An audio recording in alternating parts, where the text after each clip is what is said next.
Hello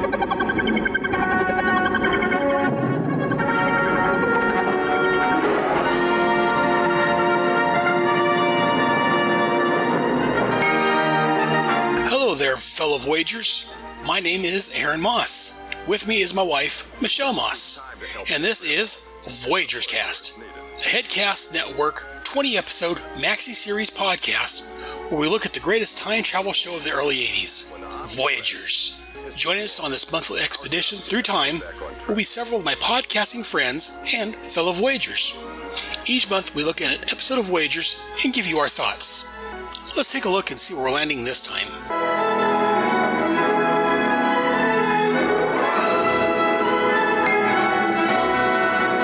Green light, kid. We did it.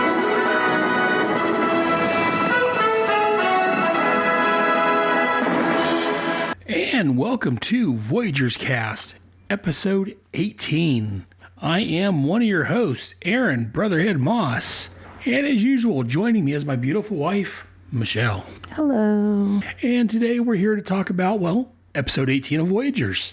This episode is entitled All Fall Down, and it originally aired March the 27th, 1983. The synopsis from Wikipedia: on June 21st, 1938, in Pompton Lakes, New Jersey, the Voyagers see Joe Louis training for a boxing match. When Bog knocks down Louis in a practice bout, he decides to quit boxing. Fearing the coach will hurt Bog, Jeff time leaps him to an airplane over Nevada in February of 1970. There, an aircraft hijacker releases a gas which knocks everyone out except for Jeff. An air traffic controller then helps him land the Boeing 747 with future President Jimmy Carter on board. Back in 1938, they convinced Louis not to listen to the claims of racial superiority about his opponent, Max Schmeling. Bog and Jeff help train Louis, and on June the 22nd, Louis wins against Schmeling and retains his title of Heavyweight Champion of the World. And that's All Fall Down. So, Michelle. Oh, you said everything. We can be done now. Okay. So, thank you for joining us for this episode of Voyagers. Oh, wait a minute. So, as you might be able to tell, Michelle wasn't very impressed with this episode. No. Did you want to talk about it, or you just want to... I'll let you start. No, well, I would rather ignore it. It was, to me, probably, and I was complaining about a couple other episodes, but I'd rather watch those than this one. And I was thinking when we were watching it, I thought we only had one left, and I was like, man, no wonder why they canceled the show. Because it was pretty rough. But why don't you talk about it for a little bit, and I'll kind of two more episodes after this. Well, two more episodes of the show. Mm-hmm. So we're not quite done yet. But okay, so are you familiar with Joe Louis? Nope. Are you familiar with boxing? Nope. And see, that may be part of the problem why you didn't like it. I take that back. I subbed for a 4th grade class this past week, and we read an article about Muhammad Ali. Oh, well, there you go. And it was really interesting because I actually learned quite a bit about Muhammad Ali. And see, too bad it wasn't on Joe Louis. I wish it was on Muhammad Ali. So, not that I know about boxing, but I know about Muhammad Ali, which was great. So, and that may be part of why you're not a boxing fan. You don't know who Joe Louis is. And when we were watching this, you didn't realize that Joe Louis or Max Schmeling were actually real life people. humans. Yep. So yeah, no, they were actually real life people. That's good to know. The end. So, as we're watching this, I mean, you got some questions about Bog. Bog said that he knew Joe Louis. In fact, he was very enthusiastic about meeting Joe Louis. I thought that was interesting. Go ahead, sorry. That's fine. It's just, I mean, he's been very, who's that? What's this? What? Well, was it Bog that was excited, or was it Jeffrey? They both were, but Bog for being the one that never knows anything. True. He knew Joe Louis, the greatest, heavyweight boxer of the world. He was a big Joe Louis fan.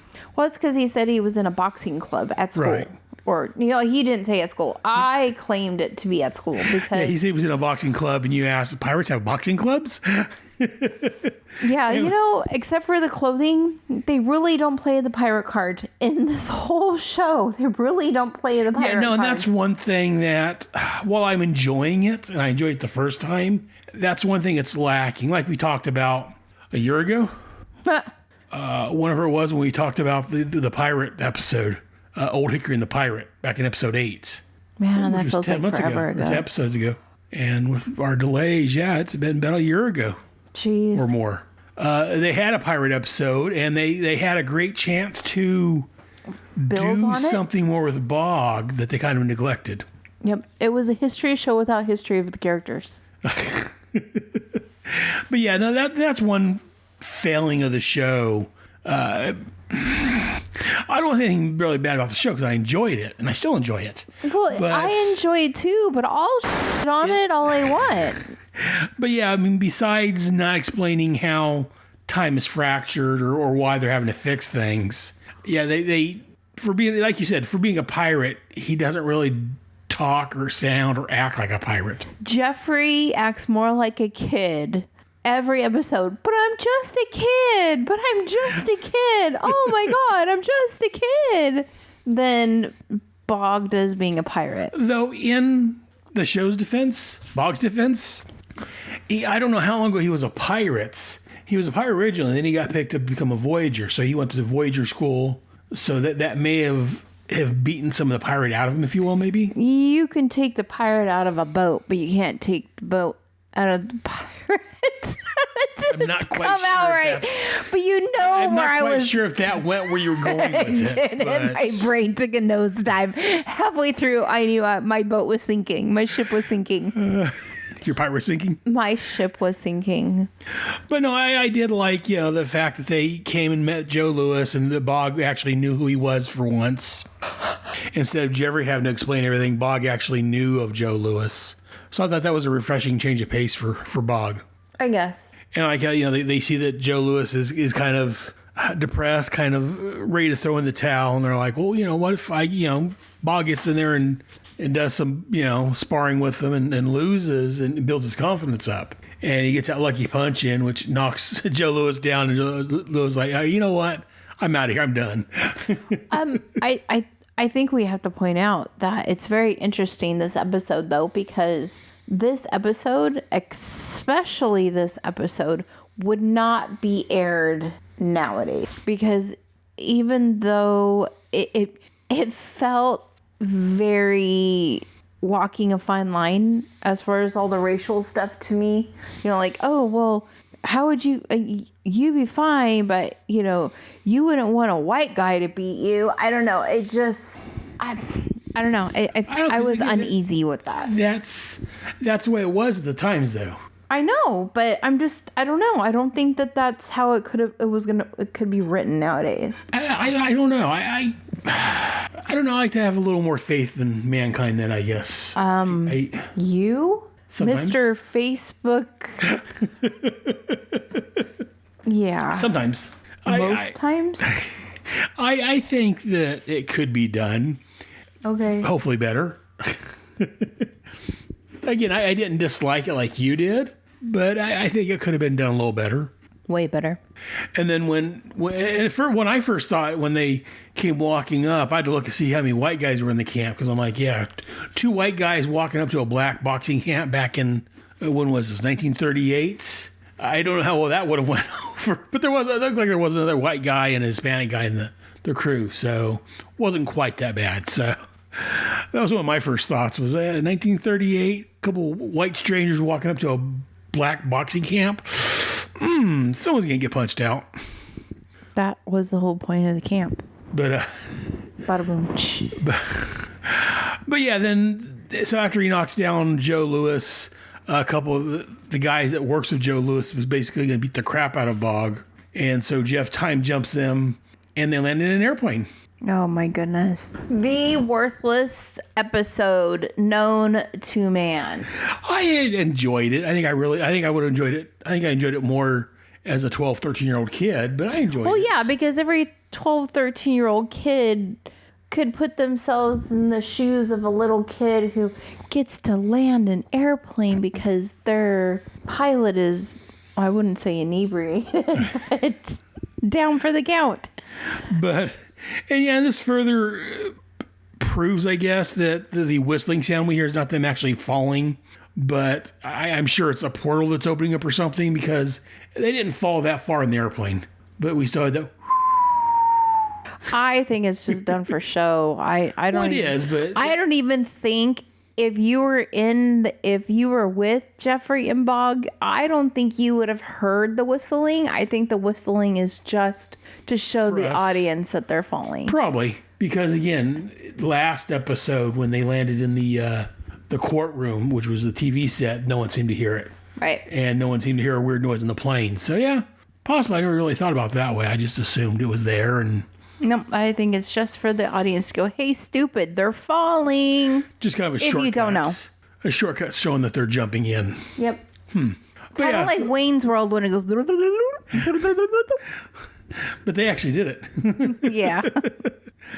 But yeah, so they're in an airplane that's being hijacked. A guy accidentally releases a knockout gas, which knocks everybody out except for Jeff. And the air traffic controller helps him land the Boeing 747. Now, I will say there was clever writing in that, only because the bad guy was telling Jeffrey, oh yeah, like the oxygen's different. Like they laid it out well for Jeffrey to have the knowledge he needed in order for the story to progress. So the writing in it was creative at best, but I had a couple questions. For one, when everybody was out cold, right? And Jeffrey's, but I'm just a kid. I can't land the plane. Could he have? And I asked you this there, but I'm going to pose it here because I find it an interesting question. Could Jeffrey have somehow had it to where every person touched? So, there was people, maybe there was, I know it's impossible because there was, dead weight and he's a kid and he can't move anything. But what if they were just where they could be connected in every which way? Loose. And he grabbed the Omni and Omni themselves out of that situation. Again, possibly, like we talked about. I don't know if there's a limit to how many people the Omni can take with them.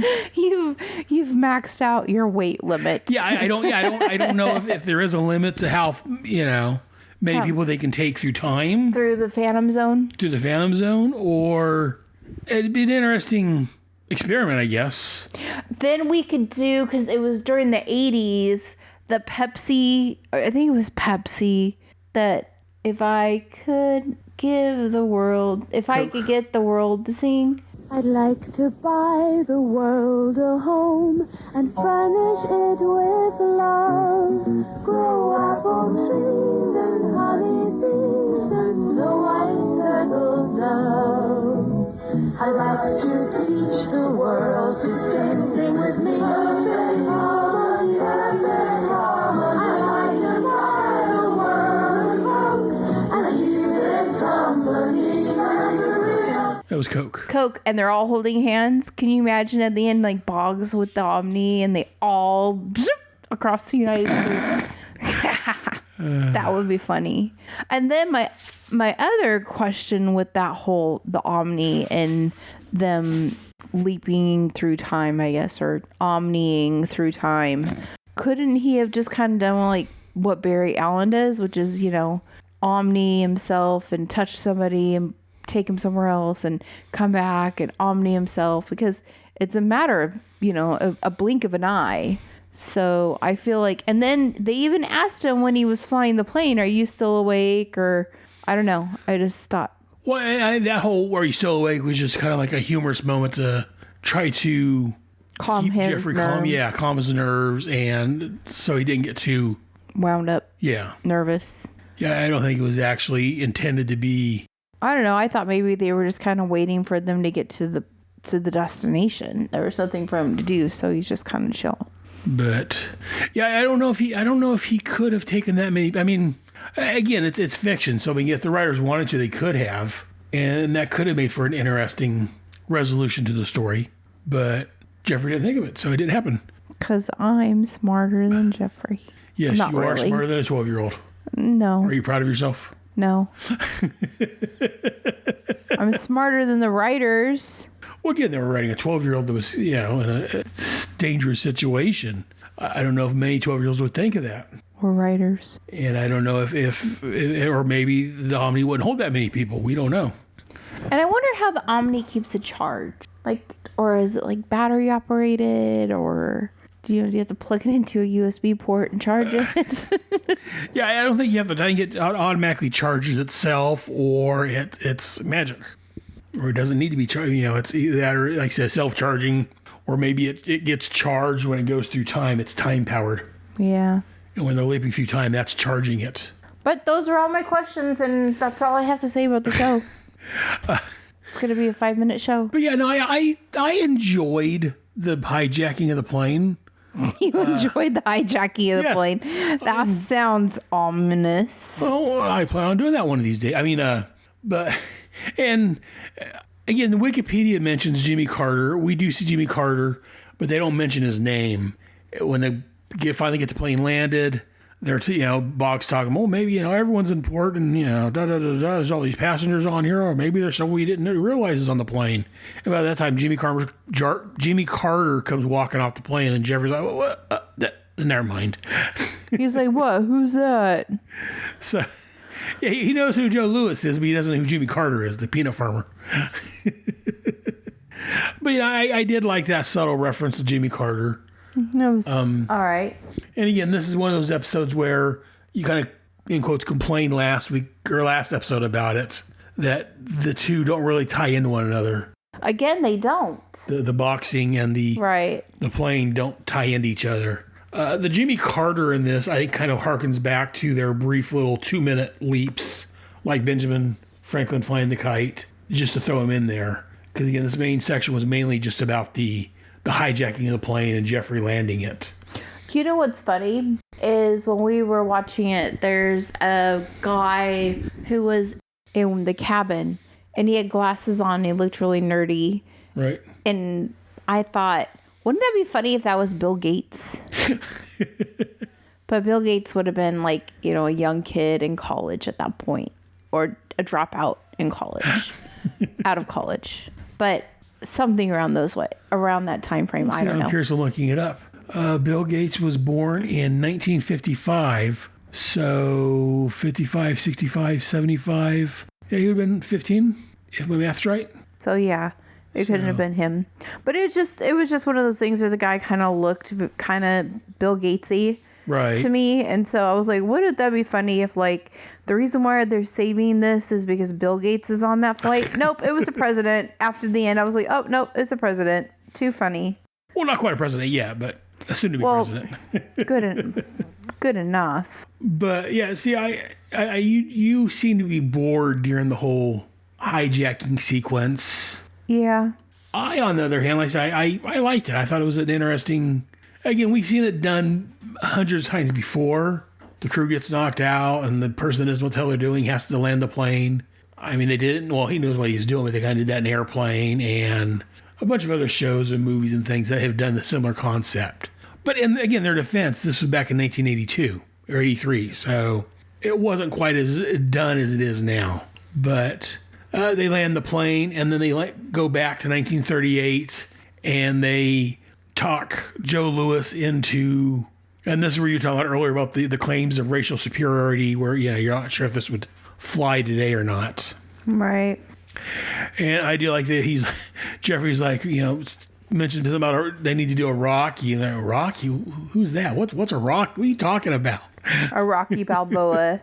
And he's like, Balboa? What was it? I mean, there was some other comment they made when they were like trying to figure out what they're talking about, and who's Rocky Balboa. But basically, as you said, this was the 80s, so of course they had to have a training montage set to popular music. Well, this wasn't really set to popular music, but it was set to music. Yeah.